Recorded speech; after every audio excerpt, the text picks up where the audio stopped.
bond together and become one in Parliament.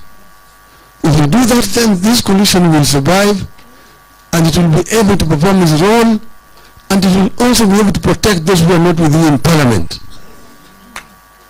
Within Parliament. So we are foot soldiers in Parliament. If we give any weapons to go and fight on our behalf, if we begin to fight among ourselves, the enemy will overrun you.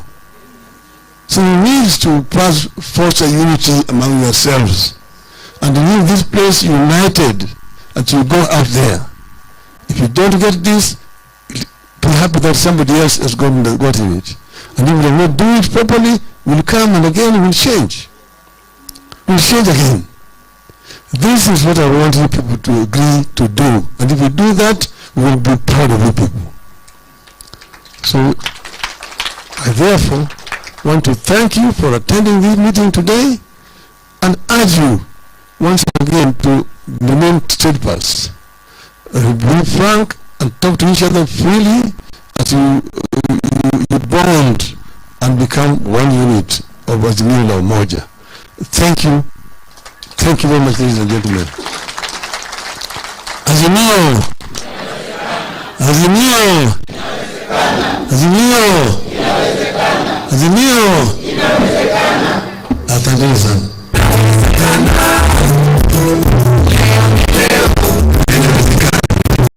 Our competitors were able to penetrate between your front and divide you.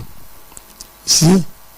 Divide and rule is a very old, tested tactic in the military. That you divide them so that they become weak, and then you can be able to rule them. So if you do not bond and become united, you are going to be ruled throughout the life of this parliament. Yet you have got the numbers, the strength to be able to be the rulers in the house. So let me begin first by congratulating each one of you on your election to lead your people and to make a contribution to the destiny of our country. As I stated during our final rally on the 6th of August at Kasarani, and some of you will remember this, we went to the polls with our country at inflection point. I stated then that either something very good will happen or something terrible would happen. I said we had a choice of the promised land, but the land of bondage was also within sight, and the pharaohs was refusing to let our people go. As we gather here, that reality is with us. We have had the worst election since the return of multi-party politics in our country. At the presidential level, it is not possible to tell whether we are all.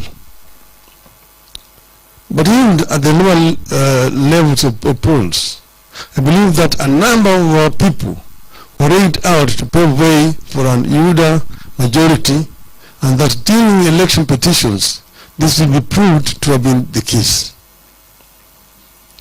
But I mention petitions with some trepidation. First, you have noticed the corruption, the dysfunction, the incompetence, and the capture of the IBC, the body charged with carrying out elections in our country. Secondly, you have noticed the attitude, the thuggery, the corruption, and the cynicism of the Supreme Court judges. The words that the Chief Justice used against us have never been used in our courts, even in the dark days of single-party rule and state capture of the judiciary. Chief Justice Martha Koome described our case, presented by the country's finest legal minds, as no more than hot air, a wild goose chase, incredible and hearsay evidence, red herring. These were words of the Chief Justice of the Republic of Kenya. It is my experience that whenever judges resort to insults on litigants and advocates,